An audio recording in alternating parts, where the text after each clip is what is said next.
Fix اور مخصوص ہوتا تھا. یار مجھے بتاؤ دنیا کی ہر بڑی یونیورسٹی میں عربک کی چیئر کیوں بنی ہوئی ہے؟ آج سینکڑوں نہیں ہزاروں یو ایس اے کے یورپین مورخین مسلمانوں کی کتابوں پہ زندگی وقف کر رہے ہیں. کیوں؟ تشریحات ہو رہی ہیں، فہرستیں بن رہی ہیں، کتابوں کے نام لکھے جا رہے ہیں. کیوں؟ سارا علم تھا اس کے اندر. کتنا عرصے تک ان یونیورسٹیز میں عربی پڑھائی جاتی رہی ہے کیونکہ علم اس کے اندر تھا سارا. یہ مسلمانوں کی ہیریٹیج ہے، یاد رکھنا. This was the legacy of Muslims. اور علم، میڈیکل سائنس کو دیکھو، جب کسی کو بیماری ہوتی کچھ ہوتا، دیکھیں میڈیکل سائنس تو ایک اینٹیں اٹھانے والے مزدور سے لے کے نیوکلیئر پاور کے صدر تک کو چاہیے نا، وہ تو سب کے لیے ضرورت ہے. اور ایک حدیث صرف اپنے نبی کی سنی، اللہ has not sent down any disease without sending down its cure. اللہ نے کوئی بیماری نہیں اتاری کہ اس کی شفا نہ اتاری ہو. یہ سنا نکل گئے مسلمان. کسی پہاڑ کے اندر، کسی جانور کے جسم میں، کسی درخت کی جڑ میں ہے شفا ضرور، کیونکہ میرے نبی نے فرما دیا جنہیں ابو جہل بھی صادق اور امین کہا کرتا تھا. کہتے نام ہوا مصطفیٰ تم پہ کروڑوں درود. مصطفیٰ چنا ہوا. نام کتنا پیارا ہے، محمد صلی اللہ علیہ وسلم. ایک بندہ لکھتا ہے کہ میں جب پریشان ہوتا ہوں نا، میں اس پیارے نام کی نا خطاطی کو، کیلیگرافی کو دیکھتا ہوں. یقین کیجئے اس نام کی نا خطاطی ایسی ہے کہ آپ اس نام کو نظر ٹکا کے دیکھتے چلے جائیں، آپ کی کنفیوژن دور ہونا شروع ہو جائیں گی. چیک کریں، جائیں چیک کریں. آپ کو چیلنج دے رہا ہوں میں، اس نام کی خطاطی اتنی پیاری ہے. ہم کہتے ہیں نا اللہ، یہ اسم اعظم ہے، ہونٹ نہیں ملتے. آپ کہتے ہیں محمد صلی اللہ علیہ وسلم، 2 بار ہونٹ ملتے ہیں کیونکہ یہ مخلوق کو رب سے ملانے کے لیے آئے. دنیا میں سب سے زیادہ رکھا جانے والا نام یہ ہے. اور کیا شان ہے، بچہ پیدا ہو 7ویں دن نام رکھتے ہیں. اور میرے آقا علیہ الصلوۃ والسلام کا نام پاک کائنات کی بھی پیدائش سے پہلے محمد رکھ دیا گیا تھا صلی اللہ تعالی علیہ وسلم، صلی اللہ تعالی علیہ وسلم. اس کا مطلب کیا ہے؟ نام کا بہت زیادہ تعریف کیا گیا، جس کی بہت زیادہ تعریف کی جائے. اب جب بھی آپ محمد کہیں گے صلی اللہ علیہ وسلم، تعریف تو خود بخود ہوگی کیونکہ نام کا مطلب ہی یہی ہے. تو وہ لوگ برا بھلا کہتے تھے، گالیاں بھی دیتے تھے. تو اہل عرب کہتے کہ تم عجیب ہو، ایک طرف محمد بھی کہہ رہے ہو اور ایک طرف گالیاں بھی نکال رہے ہو. نام لینے سے تو خود ہی تعریف ہو جاتی ہے. انہوں نے نام رکھ دیا مزمم، مذمت کیا ہوا.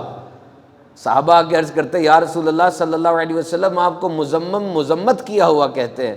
حضور نے فرمایا وہ جو مزمم ہوگا اس کو مزمم کہتے ہوں گے، میرا نام تو میرے رب نے محمد رکھ دیا ہے. اور محمد وہ ہوتا ہے جس کی تعریف ختم نہیں ہو سکتی. تعریف کی تعریف ختم ہو جائے گی، یہ قلم ٹوٹ جائیں، کاغذ ختم ہو جائیں، سمندر خشک ہو سکتے ہیں، محمد کی تعریف ختم نہیں ہو سکتی. آپ خالق کے بھی محمد ہیں، مخلوق کے بھی محمد ہیں، اس جہاں میں بھی محمد ہیں، اس جہاں میں بھی محمد ہیں صلی اللہ تعالی علیہ وسلم. یہاں تو دیکھو کیسا عروج ہے. دنیا میں جب اذان دی جاتی ہے، اگر اذان صرف نماز قائم کرنے کے لیے دی جاتی، حی علی الصلاۃ پہ بات ختم کر دیتے. اگر اذان صرف اللہ کا ذکر ہوتی، اشہد ان لا الہ الا اللہ پر بات ختم کر دیتے. لیکن اس میں ذکر ہے اشہد ان محمد رسول اللہ صلی اللہ تعالی علیہ وسلم. جہاں جہاں اذان ہوتی ہے میرے آقا کا ذکر بلند نہیں کیا جاتا. اور قیامت کے دن پورے میدان قیامت میں نعرہ ہوگا یا شفیع المذنبین. آج جو مانتے ہیں نہیں مانتے سب کی نظریں ادھر ٹکی ہوں گی. اس دن حضور کو ایسا عروج عطا فرمایا جائے گا، شان ایسی بلند ہوگی. تو نام ہوا مصطفیٰ تم پہ کروڑوں درود. جابر بن عبداللہ رضی اللہ تعالیٰ عنہ کی بہنیں تھیں، آپ کے والد احد میں شہید ہو گئے تھے. اب نبی پاک صلی اللہ علیہ وسلم بہانے بہانے سے مدد کیا کرتے تھے. سٹائل ایسا تھا، بہانے بہانے سے مدد کیا کرتے تھے کہ عزت باقی رہے اور مدد بھی ہو جائے. یقین کریں یہ آرٹ کسی کو آتا ہو نا، دس از اے اسکل. آپ مدد کر رہے ہیں اور اگلے کی عزت بھی باقی رہے، آپ کی آنکھ سے بھی اس کو پتہ نہ چلے کہ یہ کیا ہو گیا ہے، اور سننے دیکھیں یہ کیا ہونے لگا ہے. حضرت جابر کہتے ہیں کہ میرے آقا میری مدد کر دیتے، پتہ بھی نہیں چلتا تھا. سٹائل ایسا تھا. تیری صورت تیری سیرت زمانے سے نرالی ہے، تیری ہر ہر ادا پیارے ادائے بے مثالی ہے.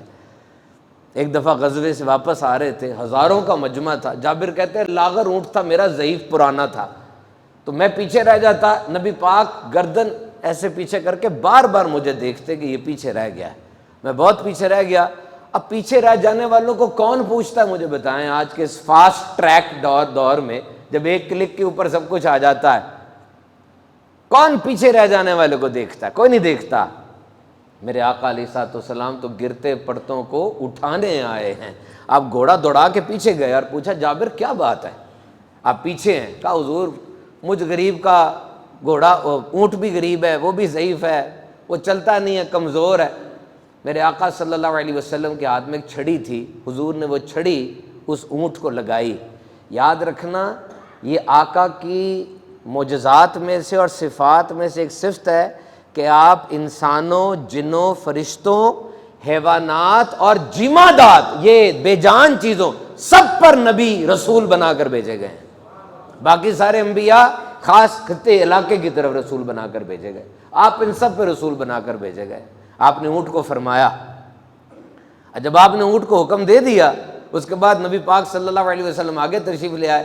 جابر کہتے میرے اونٹ کو ایسی دوڑ لگی کہ وہ سب سے آگے نکل گیا، سب سے آگے نکل گیا۔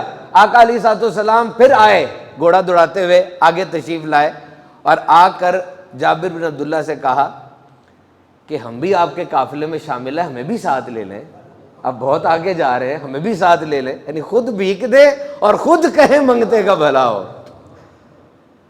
اور پھر ایک جگہ میں پڑاؤ آیا، نبی پاک صلی اللہ علیہ وسلم نے فرمایا جابر تیرا اونٹ بڑا زبردست ہے، یہ تو ساروں سے آگے تیز بھاگتا ہے، تو میں تیرا اونٹ خریدنا چاہتا ہوں۔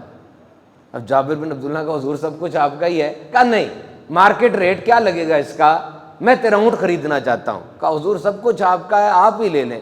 کہا نہیں، تیرا اونٹ بڑی تیز بھاگتا ہے، میں نے یہ اونٹ خریدنا ہے، مارکیٹ ریٹ 6 دینار ہے، میں اس کے تجھے 10 دینار دیتا ہوں۔ بلال 10 دینار آپ پے کر دیں، ہم مدینے جا کے ڈیلیوری لیں گے، یہاں پر ہم مال نہیں لے رہے۔ مدینے پہنچے، جابر بن عبداللہ نے اونٹ کو نہلایا، کجاوا ڈالا، سجایا سنوارا اور حضور کی بارگاہ میں پیش کر دیا۔ حضور کو اونٹ تھما کر آپ جب مڑنے لگے، گلی سے آواز آئی جابر بات سننا، جابر بات سننا۔ جابر آئے، آقا علیہ الصلوۃ والسلام نے کہا جابر یہ میرا اونٹ ہے، یہ میرا اونٹ ہے اور یہ بڑا زبردست ہے، یہ بڑی تیز بھاگتا ہے، ساروں سے آگے نکل جاتا ہے، اور جابر یہ میں نے 6 دینار کا نہیں 10 دینار کا لیا ہے۔ اور جابر تجھے پتہ ہے نا تحفہ لینے دینے سے محبت بڑھتی ہے، میرا دل کرتا ہے یہ اونٹ میں تجھے تحفہ دے دوں۔ ہائے ہائے ہائے، کیا شان ہے، کیا کمال ہے۔ جابر کو پیسوں کی بھی ضرورت تھی، سواری کی بھی ضرورت تھی، اور 2 منٹ میں کیسا کام حل ہو گیا۔ انداز دیکھیں آپ کیا ہے۔ جابر نے اونٹ کی نکیل پکڑی اور پکارتے جا رہے تھے، واقعی سب سے اولا والا، سب سے بالا والا، جس کی 2 بوند ہیں کوثر و سلسبیل، ہے وہ رحمت کا دریا۔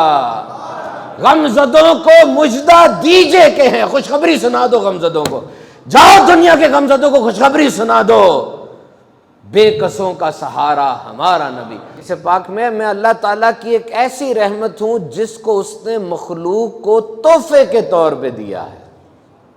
میں مخلوق کے لیے اللہ کا خاص تحفہ ہوں اور اس میں کوئی شک نہیں ہے۔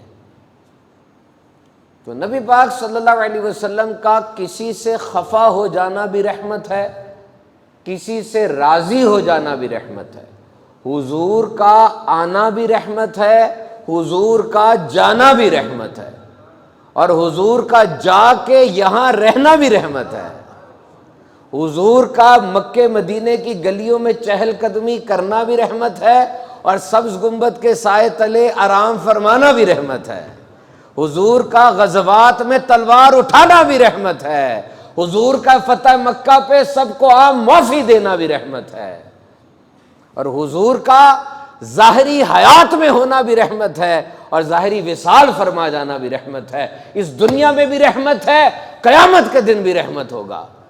رب العالمین اور رحمت للعالمین، جس شے پر اللہ رب ہے اس شے پر آپ رحمت ہیں۔ وہ ماؤنٹ ایوریسٹ کے اوپر اگر کوئی چھوٹا سا پودا ہوگا ہے، اور وہ ماریانا ٹرنچ جو نیچے گہرے سمندر میں ایک کھائی ہے، وہاں پر کوئی بغیر آنکھوں بغیر کانوں والا کوئی جاندار گھوم رہا ہے، اللہ کی ربوبیت تو سب پر ہے، تو میرے آقا کی رحمت بھی سب پر ہے۔